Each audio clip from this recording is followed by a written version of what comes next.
बातें कर रहा हूँ मैं फ़िल्मों की और आप लोगों को किस्से सुना रहा हूँ हिंदी फ़िल्म इंडस्ट्री के उन लोगों के, जिन्होंने इंडस्ट्री में काम किया है, अपना नाम पैदा किया है, अपनी ऐसी छाप छोड़ी है हमारे दिलो-दिमाग पर, जिसको हम लोग उनके दुनिया से रुखसत होने के बाद भी याद करते रहते हैं। एक ऐसा ही ज़बरदस्त एक्टर था, जिसने अपनी आँखों से ही लोगों के दिलों में खौफ़ पैदा कर दिया था। एक ऐसा शानदार कॉमेडियन जिसकी हर हरकत पर लोग पेट पकड़ कर हँसा करते थे। एक ऐसी बेहतरीन शख्सियत का मालिक जिसने समाज से मिले प्यार को कुछ बेहद खूबसूरत काम करके समाज को वापस लौटाया। सदाशिव अमरापुरकर। इनका जन्म 11 मई 1950 को हुआ था। इनके माता पिता ने इनका नाम रखा था गणेश कुमार। गणेश कुमार से ये सदाशिव अमरापुरकर कैसे बने, इसकी कहानी आपको मैं सुनाता हूँ। सदाशिव का जन्म महाराष्ट्र के अहमदनगर शहर के बिल्कुल पास मौजूद अमरापुर गांव में हुआ था। इनके घर के लोग इन्हें दोस्त और इनको जो इनके दोस्त थे इन्हें तात्या कहा करते थे। स्कूल के दिनों में सदाशिव को क्रिकेट खेलने का बहुत शौक था। क्रिकेट से इन्हें इतना लगाव था कि ये क्रिकेटर बनने का ख्वाब देखते थे। हालांकि स्कूल में होने वाले नाटकों में भी कभी कभार भाग ले लिया करते थे। उस पर वक्त किसे अंदाज था उस वक्त की भविष्य में इन्हें एक्टिंग ही करनी है। स्कूल के बाद जब इन्होंने अहमदनगर कॉलेज में दाखिला लिया तो वहाँ के स्पोर्ट्स टीचर इस बात से खुश थे कि उनके कॉलेज में एक ऐसे लड़के ने दाखिला लिया है जो बढ़िया बैटिंग करता है और धारदार लेग स्पिन गेंदबाजी भी करता है। चूंकि अहमदनगर कॉलेज में ही हर साल एक नाटक का कंपटीशन आयोजन भी होता था, तो सदाशिव ने उसमें भी हिस्सा लिया। कॉलेज में होने वाले उस नाटक कंपटीशन में स्टूडेंट्स को ही नाटक लिखना और डायरेक्ट करना होता था। साथ ही एक्टिंग भी स्टूडेंट खुद ही किया करते थे। कॉलेज के उस नाटक में सदाशिव को एक कातिल का किरदार मिला था और इन्होंने वो किरदार इतने बढ़िया तरीके से निभाया कि उन्हें इस किरदार के लिए अवार्ड भी मिल गया। बस यहीं से गणेश कुमार उर्फ सदाशिव वर्माकर की जिंदगी बदल गई। पहले ही नाटक में अवार्ड मिलने के बाद सदाशिव को थिएटर में रुचि हो गई और उनका ध्यान क्रिकेट से हटकर पूरी तरह से थिएटर पर आ गया। कॉलेज में उन्होंने ढेरों नाटकों में काम किया। अहमदनगर कॉलेज से ग्रेजुएशन करने के बाद ये पूना यूनिवर्सिटी गए और वहाँ से इन्होंने एमए इन हिस्ट्री और एमए इन सोशियोलॉजी में की। साथ ही साथ नाटक में भी वो एक्टिव रहे। लेकिन ना केवल नाटकों में एक्टिंग करते थे बल्कि डायरेक्शन भी किया करते थे। अब तक इन्होंने अपना नाम गणेश से बदलकर सदाशिव रख लिया था और साथ ही अपने गांव अमरापुरकर को भी इन्होंने अपने संग जोड़ लिया। इस तरह गणेश कुमार से बन गई ये सदाशिव अमरापुरकर। इनके नाटकों से परेशान इनके पिता बहुत थे। उन्हें लगता था कि ये अपनी आजीविका के लिए कोई ढंग का काम करें, कोई नौकरी करें, लेकिन इनकी जिद के सामने पिता को हार माननी पड़ी और ये थिएटर में लगे रहे। इन्हें नाटक करने की छूट दे दी गई। क्योंकि इनकी पत्नी एलआईसी में नौकरी करती थी तो घर चलाने की टेंशन इन्हें थी नहीं। धीरे धीरे महाराष्ट्र में थिएटर जगत में इनका नाम होने लगा। इन्होंने महाराष्ट्र थिएटर प्रतियोगिता के में भी कई अवार्ड जीते। ख्याति मिली तो इनके पास प्रोफेशनल थिएटर के ऑफर्स भी आने लगे।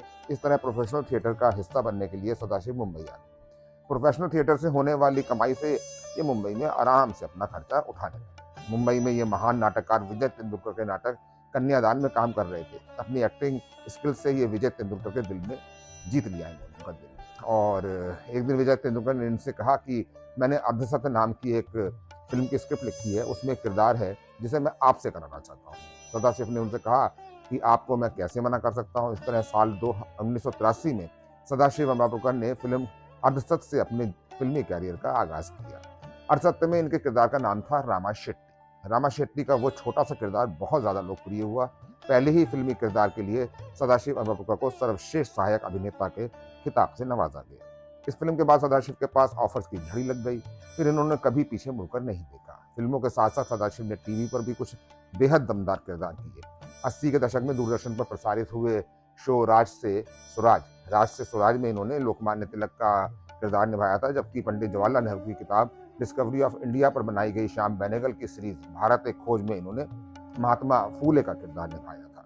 बात अगर फिल्मों की करें तो सदाशिव अमरापुरकर ने 300 से भी ज्यादा छोटी बड़ी हिंदी, मराठी व अन्य भारतीय भाषाओं की फिल्मों में काम किया था। इनके निभाए कई किरदार बेहद चर्चित हुए, मगर 1991 में रिलीज हुई महेश भट्ट की सड़क में इनका निभाया महारानी का किरदार कभी भूला नहीं जा सकेगा। सदाशिव अमरापुरकर ने महारानी के किरदार को इतने सशक्त अंदाज में निभाया कि फिल्म फेयर ने भी इस फिल्म के बाद अपनी अवार्ड कैटेगरी में best actor in a villainous role को भी शुमार किया। और ये पहला अवार्ड भी सदाशिव अमरापुरकर को महारानी फिल्म के लिए दिया गया। जहां ढेरों फिल्मों में इन्होंने बेहद खतरनाक और डरावने विलन के रोल निभाए हैं, तो कई फिल्मों में इन्होंने अपनी जबरदस्त कॉमिक टाइमिंग से अपने चाहने वालों को खूब हंसाया भी है।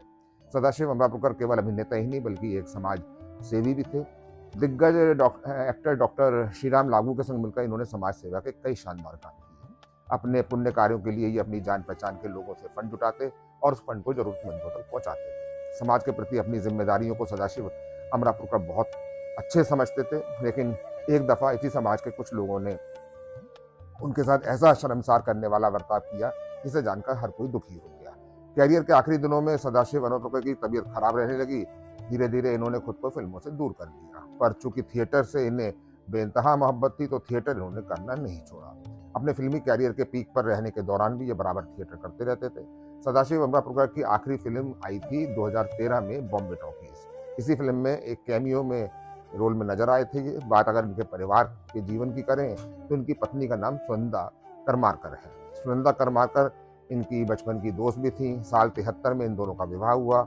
इन दोनों की एक बेटी है जिसका नाम है रीमा अमरापुरकर। रीमा अमरापुरकर डायरेक्शन की फील्ड में एक्टिव है। 3 नवंबर 2014 को फेफड़ों के कैंसर के चलते कोकिलाबेन धीरूभाई अंबानी हॉस्पिटल में सदाशिव अमरापुरकर की मौत हो गई। और जैसा कि सदाशिव अमरापुरकर चाहते थे, उनका अंतिम संस्कार उनकी जन्मभूमि अहमदनगर में ही किया गया।